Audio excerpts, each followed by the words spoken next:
So what's going on guys, Kids here, and welcome back to a brand new video. For today I will show you the best Dragon's Dogma 2 tier list. This game in general has bunch of fun and overpowered classes and vocations that we can play, and we have a very unique variety to choose from. But the big question is, which classes are actually good for you and the specific activities that you want to do. So I've done a bunch of testing and here are the best classes and vocations, ranked from best to worst. So, if this sounds interesting to you, then let's get right into it. So then moving over to the first vocation, which is the Warrior, and he gets to be placed right in the S tier. The Warrior is ranked so high because of his insane AoE damage in early and endgame content, while also being able to withstand a lot of damage. The Warrior's vocation has no need of the fighter's shield, so they rely on their heavy armor and robust constitution to carry them through the combat.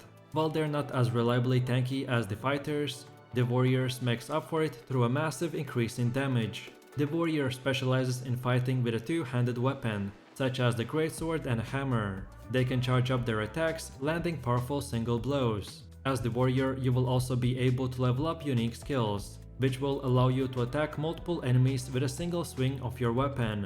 Additionally, you will be able to also provide crowd control by hitting enemies with stunning blows and much more. Then for the next class we have the Sorcerer, and he gets to be placed right next to the Warrior. So Sorcerer is way stronger than the starting Mage, and he gets to use spells that no other class can. So if you can stay far away from the enemies, then you can do the highest damage possible. Choosing the Sorcerer vocation will take your magic wielding abilities to the next level. Sorcerer specializes in ranged magic attacks and use both hands to channel their arcane energy through a large staff. They will have access to spells that can deal area of effect damage, making them far stronger than any other ranged class. However, the cost of his power is that it takes longer to charge and cast such a spell.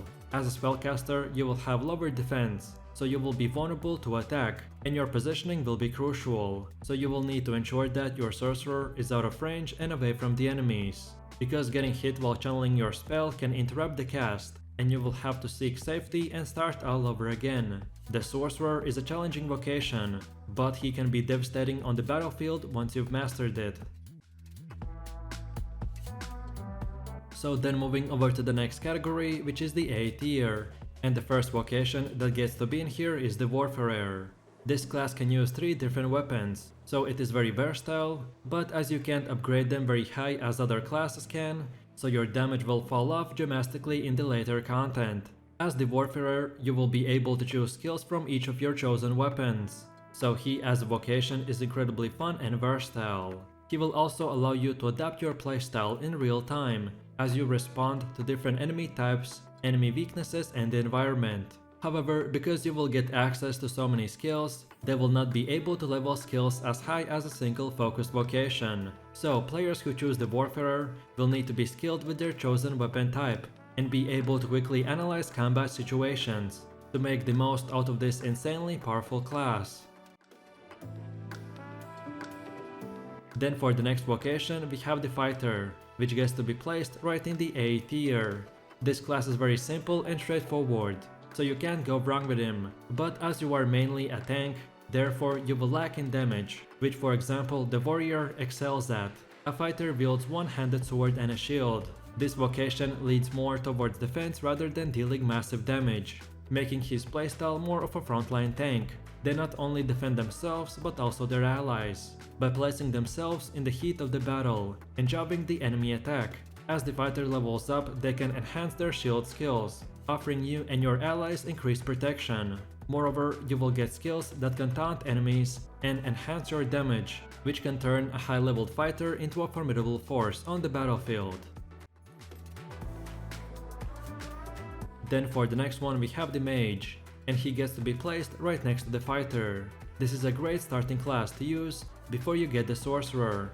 While Mage can cast faster attacks, the Sorcerer is much slower, but he can outperform the Mage in pure damage numbers, if you use him correctly. I would recommend to use the Mage at the start, and then as you learn the playstyle, switch to the Sorcerer, because as long as you don't get interrupted, the Sorcerer is a better version of the starting Mage.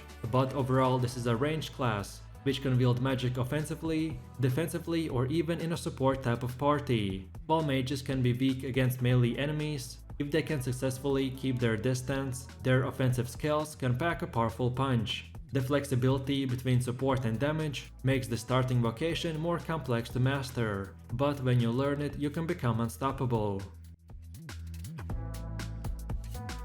And then for the last and final 8-tier vocation, we have the Magic Archer. This class has very easy playstyle, as alpha arrows are made out of magic, and will 100% of the time hit the target, so you basically get to use aimbot with this class. Similar to the Mage, this class is great at long range, but I don't recommend to use the basic archer as a starting class, because the damage is just way too low. So if you choose to be an archer type of player, then better go with the Mage at the start, and then later switch to this Magic Archer. So overall your attacks with this class will be done with pure magic, even the arrows themselves will be magic in nature. This class will primarily engage in a long-range combat, utilizing magical arrows for shooting and casting spells. The Magic Archer's arrows are far superior to their physical counterparts, as they always hit their intended target. Moreover, you can specifically choose the elemental nature of your arrows, thereby enabling you to target enemies based on their specific weaknesses. So then moving over to the next vocation, which is the Mystic Spearhand, and we will place him right in the B tier. This class has very fun playstyle, but you don't get that many buffs nor your skills scale good enough with the later endgame content. Mystic is great for crowd control and paralyzing enemies, but other than that, the damage is just not there to compete against other classes. This vocation specializes in both melee and magic, which means that you will have the ability to attack at close and long range. As a Mystic Spearhand, you will fight and do physical damage with your specialized weapon called the Duo Spear. This weapon is unique to this vocation, enabling you to attack multiple enemies simultaneously. Some of their magic spells also promise to give you crowd control abilities, so you will be also able to paralyze your enemies or throw the bodies of defeated foes directly at the attacker. Then for one of the last ones, we have the Trickster, that gets to be placed in the B tier. The Trickster looks incredibly fun to use as a support, but for solo content, he's not that good and most of his illusion skills are very situational. So what do I mean by this? Well, for example, if you want to cast an illusion bridge, you will need to be close to a canyon, or if you cast an illusion wall, most of the time only 1 to 2 enemies only get stuck on it, and it is super easy for them to go around it. So overall the Trickster is great in certain situations, but overall most of his skills are not usable against different enemy types. The illusions created by the Trickster can cause a group of enemies to attack each other, or can be used as a taunt to jot their attack.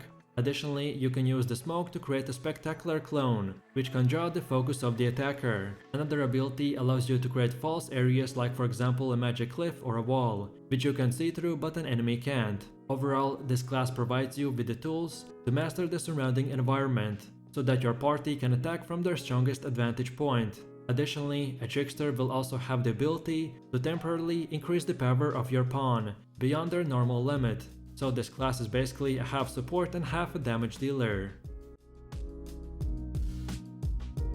Then for the next one we have the Thief, and he gets to be placed right next to the Trickster. This class is very similar to the Trickster, of course just besides having the skills to summon illusions, but other than that, their damage and playstyle is fast attacks and up close and personal. Thief is a great starting class if you choose to main Trickster in the endgame, but if you are purely looking for the best of the best classes, then Thief is not it, because while he has great single target damage against multiple enemies, it will incredibly fall off compared to other classes. This vocation primarily focuses on delivering quick bursts of melee damage to the enemies. Thieves do not have defensive capabilities of the fighter, and you will need to be very careful that they don't get caught in the middle of a group. However, they will excel against bosses or other strong solo enemies. As a thief, you are highly mobile and strike quickly many times, rather than dealing a single powerful blow. A thief damage done per strike will typically drop down with each successful hit, but this will be balanced by the sheer number of times they can do it. As a thief levels up, they can improve not just their damage, but also their mobility, enabling them to quickly dodge attacks and also giving them an easier time climbing on top of a large creature in order to deal critical blow and much more.